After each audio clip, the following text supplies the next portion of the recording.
Экономика жана менеджмент факультети.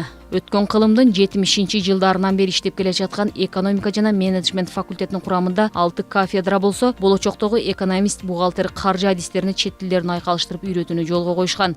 Заман талабына жооп берген инновациялык технологияларды өздөштүргөн, агрардык сектордун экономикасы менен менеджментинин жогорку квалификациялуу адистерин, бакалавр, магистрлерин даярдап келишет. Бүгүнкү күндө ошо заманбап адис болуш үчүн ошо чет тилдерин билиш керек да. Немис тил, англис тилинде бизде ошо кошумча даярдайбыз. Бул сабактан тышкары. Андан тышкары ошо биз жанагы финанс кредит, ошо банк адистерин даярдап атабыз, бухгалтерлерди даярдап атабыз. Ошону менен бизге биздин университеттин өзгөчөлүгү ошо агрардык болгондуктан ошого тиешелүү сабактар киргизилет да. Туркиянын ТИКА уюмунун колдоосу менен түптөлгөн бул окуу маалыматтык консультативдик борбор багбандар менен дыйкандар үчүн табылгыс олжо. Тажрыйбалуу адистердин кеп кеңешин ала турган аянтчы. Жыл санап саны өсүп, кадыр артып бараткан кооперативдердин өкүлдөрү, агроном, гидротехниктер семинарларды уюштуруп, дүйнөдө болуп жаткан жаңычылыштардан кабардар болушат. Тажрыйба арттырууга, жаңычылдыкты өздөштүрүүгө өүлгө болот. Консультанттар келип, ушу компьютерлер менен болгон инновациялык ыкмаларды, жаңы болгон айыл чарбада болгон бүт жаңылыктарды ушу центрда ушу компьютерларды телевизордо колдонуп өткөрөбүз. Бул центрди ТИКА борбору каржылаган, турецкий агентство. Ошонун жардамы менен ушу проект иштеп атат да. 3 жылдан бери көп консультация берип атабыз. Фермерлерди, агрономдор, гидротехниктер бар тең ошол суроолоруна жооп беребиз. Анан керек болсо өзгөчө керектүү семинарларды уюштуруп беребиз да. Гидромелиорация, экология жана жерге жайгаштыруу факультети. 1949 жылы Кыргызстандагы биринчи инженердик факультети болуп ачылган. Бул тармак 6 багыт боюнча кесип ээлерин даярдап келишет. Мелиорация жана суу ресурстарын башкаруу, гидротехникалык курулуш, жерге жайгаштыруу жана жер кадастры, геодезия, картография, экология боюнча адистер дал ушул факультеттин бүтүрүүчүлөрү. Билим берүү багытында илимий изилдөө жана лаборатордук иштерди жүргүзүү үчүн жогорку деңгээлдеги окуу техникалык базасы бар. Окуу имаратында Борбор Азиядагы бирден бир суу музейи иштөөдө. Лаборатория жана музей катары милдет өтөгөн жайда суунун маңызы, аны барктоо, үнөмдөө терең түшүндүрүлөт. Факультет геомаалымат системаларынын заманбап лабораториясы менен жабдылып, жана дүйнөлүк интернет тармагына кошулуу мүмкүнчүлүгүнө ээ. Суугарын түрлөрү, тамчылатып суугаруу, арык менен айдап суугаруу, жаан түрүндө суугаруу, ошонун кайсынысы сууну экономдойбуз деп студенттерди ошол багытта үйрөтөбүз. Гидротехникалык курулуш болсо, бул ошол эле жана каналдарды куруу, суу сактагычтарды куруу.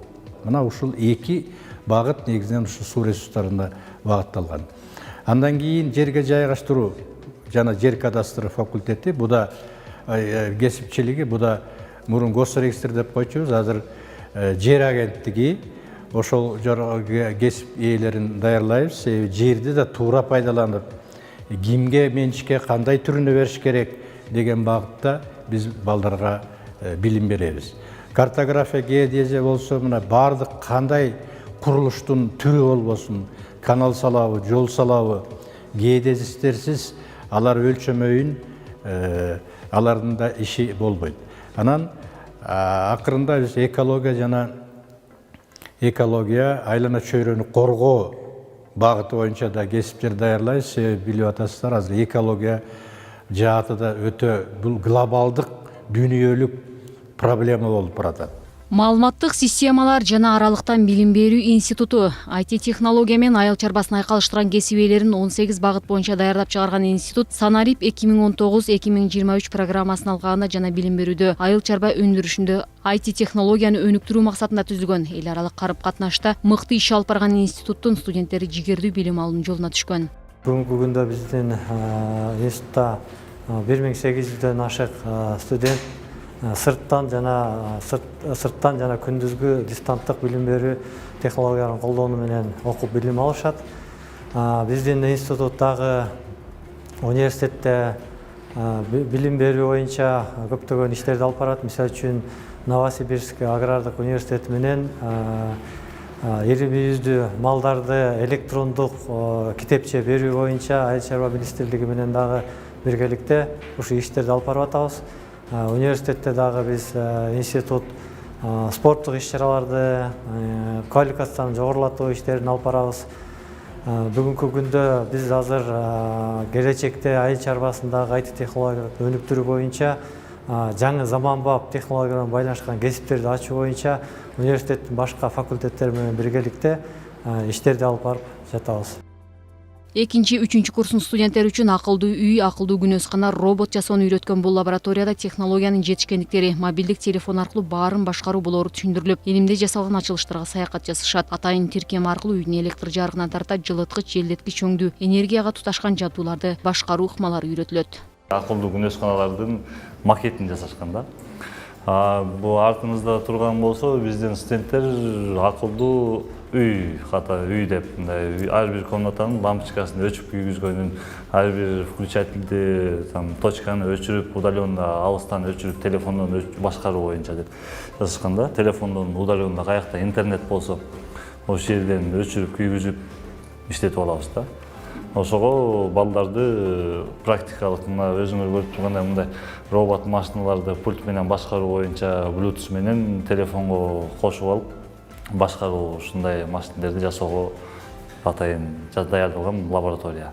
Стратегиялык мааниси бар прикладдык билим берген Кыргыз улуттук агрардык университетинин илимий жамааты жыл санап жаш окумуштуулар менен толукталып, илимдин артынан сая түшкөн жаштардын катары көбөйүп бара жаткандыгы кубандырат дейт окуу жайдын ректору Рысбек Нургазиев. Сапаттуу билим берүүдө окутуучулардын деңгээли өзгөчө мааниге ээ. 10 жыл илгери 2 диссертациялык кеңеш болсо учурдалардын саны 5, профессорлордун саны 63%га жогорулаган. Жалпы университет боюнча ошол илимий кандидат докторлордун саны жалпы коллективге салыштырганда 49-50% түшөт да. Бул дагы жакшы чоң көрсөткүч, бирок ошондой болсо дагы 5 диссертациялык кеңеш иштеп аткандан кийин биз аларды 70-80%ге жеткизишибиз керек. Мына ошонун үстүндө иштеп, анан дагы бир чоң маселе бар. Ошо окумуштуулардын илимий макалалары эң эл аралык деңгээлдерге, журналдарга чыгып туруш керек. Бизде ушул жагынан дагы жумуш алып барып атабыз. Себеп дегенде жанакы дүйнөлүк реестрге кириш үчүн ошо окумуштуулардын жазган макалалары ошол дүйнөлүк журналдарга чыгып атабы, чоң талап коюлат. Ошон үчүн биз ошол мындайча айтканда алардын илим жагын көтөрүү боюнча өзлөрүнүн мындай адис катары жогорку деңгээлге көтөрүш үчүн университетте илим тармагында бардык шарттар түзүлгөн, жана колдон келишинче ушул жардам берет.